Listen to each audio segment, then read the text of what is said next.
Decentralized storage is becoming a huge narrative for potential gains in this upcoming bull market. Did you know that the global cloud storage market was valued at around $90 billion in 2022 and is expected to grow from over $108 billion in 2023 to an estimated $472 billion by 2030? These are the numbers turning heads and pushing for decentralized storage to gain traction. Decentralized storage offers organizations and individuals an alternative to centralized cloud storage. Instead of relying on a single entity or server to store data, decentralized storage distributes data across a large network of nodes. And why would we ever need an alternative to centralized storage? Trust me, we'll get into that. It's honestly hard to look back and believe that the internet was originally designed for decentralization, because more and more we're witnessing a shift towards centralized cloud storage. Did you know that Amazon, Google, and Microsoft as a whole control close to 70% of the entire internet by hosting cloud infrastructure? Now, just imagine if any one of those companies were pressured to censor certain content, or on the flip side, push to promote certain content. I guess it's not really that hard to imagine. So depending on the narrative these companies are being paid to endorse, this could have real consequences on our generations to come. For these reasons alone, the crucial use case of decentralized storage is getting the attention of big money. If you're looking for projects that have realistically 10 to 20x potential, the two projects I'll be discussing today could help you reach your investment goals. Of course, nothing in this video should be considered financial advice specific to your financial situation, but I do strongly encourage you to come along with me and explore why these projects have promise. I also love being right, so if you do decide to invest and have great success, that would also make me so happy. Okay, with all of that out of the way, let's get into it.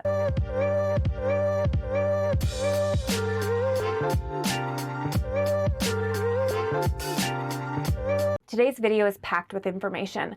If you're crunched for time, I've provided timestamps below because I appreciate you stopping by and I value your time. So to start, it's important to elaborate a bit more on why centralized data storage kind of sucks. Before you start to think I'm being a little too harsh, I will say I do believe cloud storage has revolutionized data storage, but it's the centralized nature that comes with issues. The centralized nature of cloud storage means that all data is stored on a server and owned and managed by specific companies or providers. The concentration of data in one place comes with several issues. I'll quickly review some of them to give better context for the projects that could fix these problems. The first issues that arise are concerns with security. Centralized storage creates a single point of vulnerability. If the server or system faces a breach, all the data stored within it becomes an easy target for theft or manipulation. You're probably already aware of numerous cloud security breaches that have taken place. I'll link a couple of resources in the description for you if you're looking for some daunting reading. A pretty serious example would be in 2019, Capital One experienced a massive data breach affecting over 100 million customers. This breach occurred because of a misconfigured firewall on a cloud server.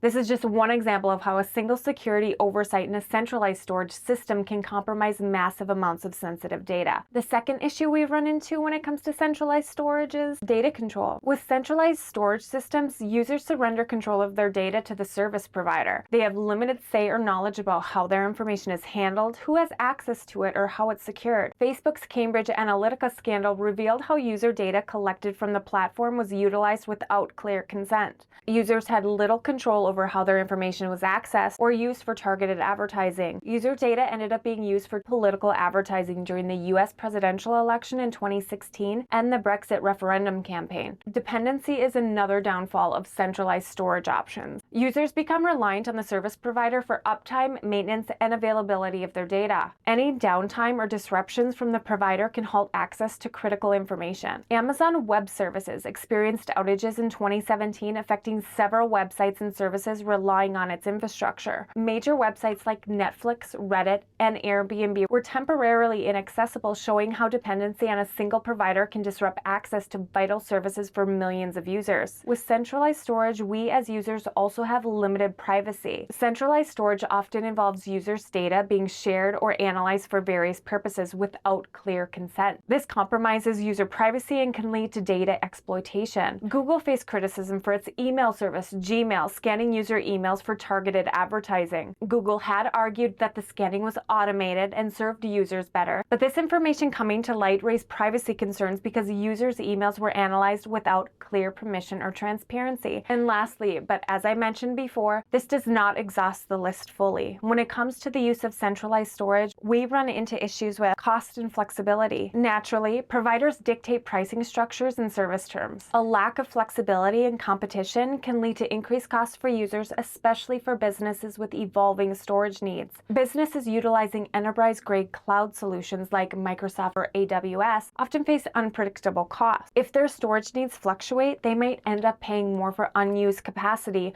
or face unexpected costs for exceeding predefined storage limits, affecting their overall budget and financial planning. All these avoidable issues lead us to explore the concept of decentralized storage solutions. Understanding the landscape of decentralized storage solutions brings us to two major contenders, Filecoin and Arweave. Both projects involve blockchain-based storage, but it's important to understand their unique strengths and approaches, especially if you're looking to potentially invest long-term. Today, I'll walk you through specific purposes and strategies that distinguish Filecoin and Arweave in this amazing world of decentralized storage. To start, it's important to note that both projects essentially store data for a fee. Filecoin and Arweave share the goal of disrupting centralized storage leaders like Amazon Web Services and Google Drive, while also providing publicly verifiable, trustless storage, offering increased security, accessibility, and data ownership.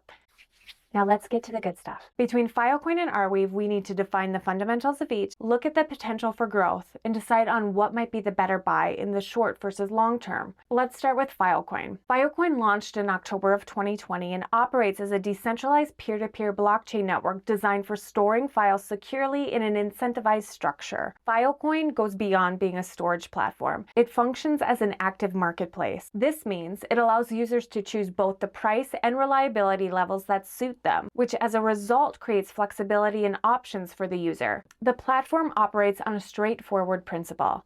Those offering storage space earn file tokens, and those utilizing the space use these tokens for payment. This operation creates a competitive market, pushing prices down and elevating the overall quality of the service. Filecoin uses advanced security methods like proof of replication and proof of space-time to make sure that your data is stored correctly and remains secure over time. These cryptographic proofs act as safeguards to ensure the integrity and reliability of stored information. It's like having extra layers of protection to guarantee that your files are stored accurately and remain safe throughout their storage duration. By creating a competitive marketplace for storage services, Filecoin guarantees that users receive optimal value for their investment. Also worth mentioning, users have the flexibility to pay varying rates to unlock faster retrieval times. To unpack a bit further, there are two main components to Filecoin. In this system, users pay to store their files on storage miners, essentially computers dedicated to storing files and demonstrating their consistent storage reliability over time. These storage miners are rewarded for their service. The unique aspect of Filecoin lies in its open nature. Anyone can join the network to either store their files or participate in storing files for others. The availability of storage space and the associated prices are determined by the users themselves rather than being controlled by a central authority or company. This decentralized approach not only ensures the security and reliability of stored files, but also empowers the Filecoin community to collectively manage and govern the network. The other component of the Filecoin ecosystem is the use of IPFS,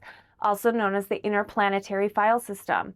Filecoin is built on IPFS, which is a software protocol built by Protocol Labs, the organization responsible for creating Filecoin. IPFS is a very involved protocol. When researching, I personally found it extremely interesting, but the complexity is too involved and outside the scope of this video. But if you'd like to better understand this underlying concept, I've provided a link for you in the description below. IPFS provides the protocol for decentralized file storage, and Filecoin builds on top of IPFS by introducing a marketplace and incentive structure, creating an amazing ecosystem where users can pay for and providers can earn from decentralized storage services. So wonderful, Filecoin solves a real-world problem. With the fundamentals out of the way, let's take a peek at Filecoin's tokenomics. If we look at the circulating supply of Filecoin, it's extremely low compared to its total or max supply. We can also take the previous all-time high of about $189 and multiply it by the total supply, giving a fully diluted market cap of around $380 billion, which is just not a realistic, maintainable amount with such a low circulating supply. And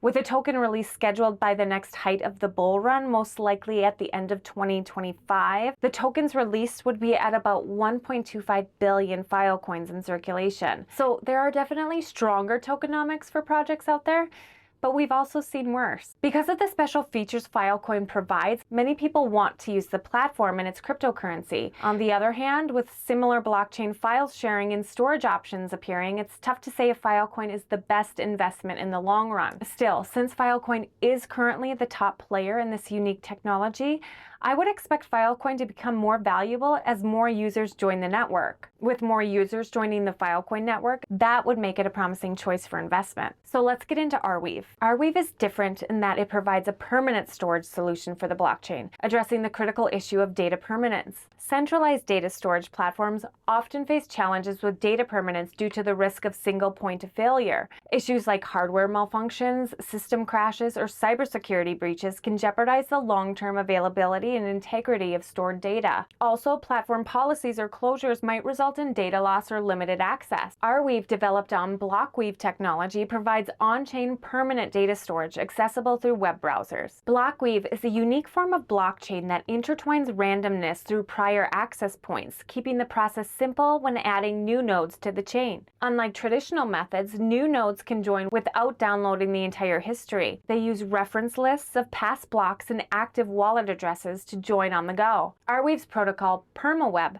makes sure that your data is always available, forever. The Arweave system is protected by a group of miners who work together in a decentralized network. These miners store and duplicate data, and in return they receive AR tokens, Arweave's native token, as a reward. These tokens come from Arweave's sustainable endowment, guaranteeing that your data will always be accessible. This setup is supported by a clear and unchangeable risk model, making sure your information remains secure. For more specific information on how Arweave's endowment works, check out the link I've provided for you in the description below. For me, the standout feature that sets Arweave apart from other decentralized storage options is the single one-time fee for keeping your data permanently. It's like Amazon's one-click buy, but for storage. This approach simplifies costs for users by making it a single fee instead of a complex process that's more like guessing than anything. A known one-time pay makes it easier for a large audience to get involved, bringing more data onto the platform. In the end, users are more interested in a simple experience than technical details, and the single one-time fee makes it easier to attract users without focusing on the complications of the technology. Another innovative detail to Arweave is the implementation of proof of access, which is a unique way to ensure security and performance in its digital economy. Arweave has created its own consensus mechanism based on lightweight randomness, somewhat like proof of work. This innovation is what makes AR Blockweave secure and efficient. In the POA system, miners need to show they have access to the historical state before they're allowed to mine. This adds a layer of verification to maintain the system's integrity.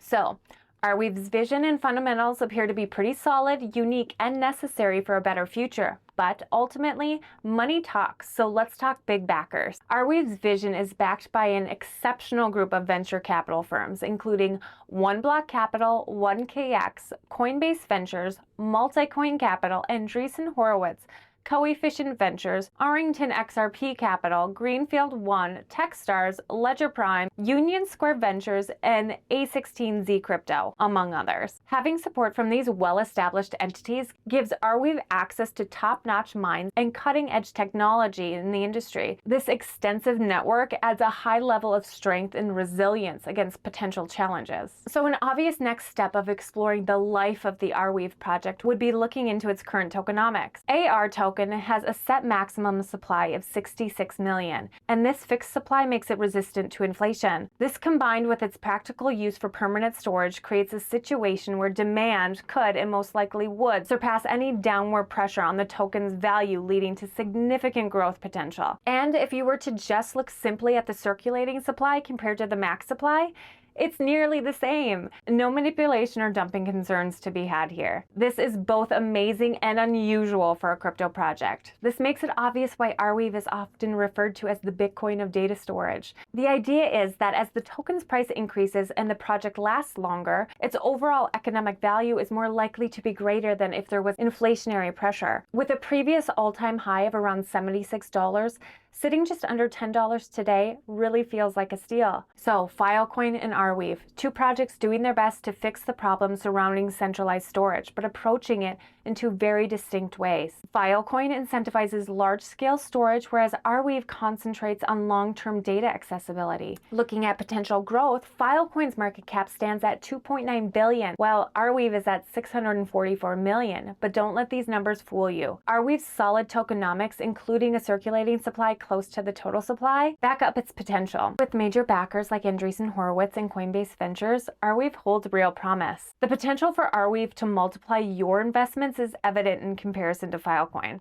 I still really believe in Filecoin as a long-term project, but the tokenomics compared to Arweave just don't even compare. So to wrap up, Filecoin excels in incentivizing large-scale storage, while Arweave shines in ensuring long-term permanent data accessibility. The choice between them will obviously depend on the specific needs and investment strategies for companies and individuals. Thank you so much for watching. I know this was a lot of information, and like I mentioned before, links will be in the description for you to continue your research. If you found value in this video, please help support the channel by liking, sharing, subscribing, and hitting that notification bell to ensure you don't miss the next video. If there are additional questions I can help you with, leave a comment below. Until next time, stay curious, stay informed, and stay tuned for more crypto news and education.